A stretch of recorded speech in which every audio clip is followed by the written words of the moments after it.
Hi everyone, I'm Rich and this is Mission 1820. Have you or someone else you know ever started a conversation with this?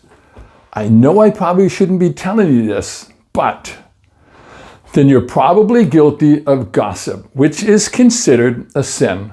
You know, we've all been on both sides of the gossip mill, but why is gossiping a sin? Well, stick around for this week's Sins of the Bible to see what the Bible has to say about the sin of gossip. Did any of you ever think that that simple act of gossiping would ever turn out to be a sin? You know, if you've ever been hurt or if you've ever hurt someone else simply by sharing information with some others that you shouldn't have been sharing, then you know how devastating gossip can be. See, gossip's that sin that quietly destroys relationships while at the same time destroying reputations. Now, unlike some of the more obvious sins that we do know about, gossip often hides behind the appearance of concern for somebody or of a conversation. But the Bible makes it clear that gossip is far from harmless because it's a sin that tears down what God is calling us to build up. Now, there's two Greek words that are most often used for gossip in the New Testament. The first one is called psittairosmos. Now, it literally means whispering or secret talk. What it does is it paints a picture of someone that is speaking quietly behind another person's back. And what they're doing is they're spreading information that doesn't need to be shared.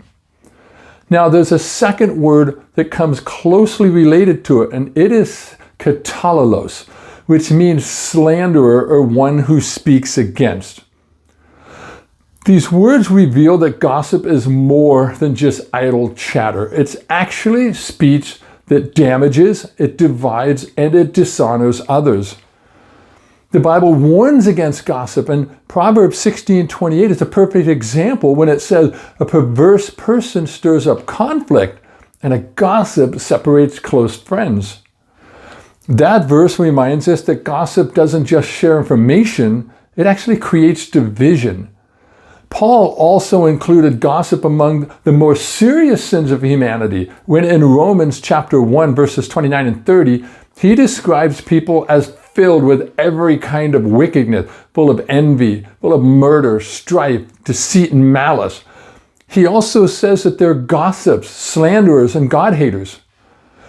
Now notice how gossip is listed right alongside those moral failures. Well, that's because gossip is a moral failure in God's eyes. Gossip is so dangerous because it destroys trust. And once you lose that trust, you're most likely not going to get it back anytime soon.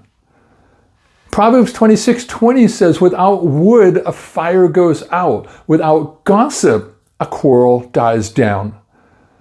That means that gossip feeds division. It's fuel for that fire. And if we remove the gossip, the fire of division will stop burning. So the question is, how do we overcome that desire to gossip? Well, the opposite of gossip is discretion and truthful love. See, discretion's that ability to hold information wisely and to know when we can share it and when we can't share it. Proverbs 11:13 says, a gossip betrays a confidence, but a trustworthy person keeps a secret. Ephesians chapter 4 verse 29 instructs us, do not let any unwelcome talk come out of our mouths, but only what is helpful for building others up according to their needs, that it may benefit those who listen. That is the biblical test for our speech. Does what we say build others up, or does what we say tear them down? The Bible clearly teaches that gossiping is harmful and it needs to be avoided.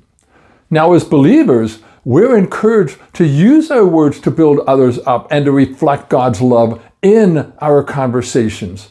And by being mindful of our speech, we can foster healthy relationships by not violating that trust that someone else has placed on us.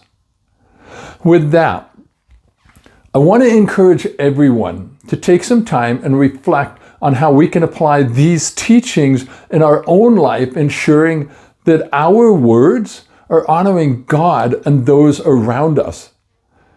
And the next time gossip enters your conversation, just walk away. So until next time, God bless and thanks for watching.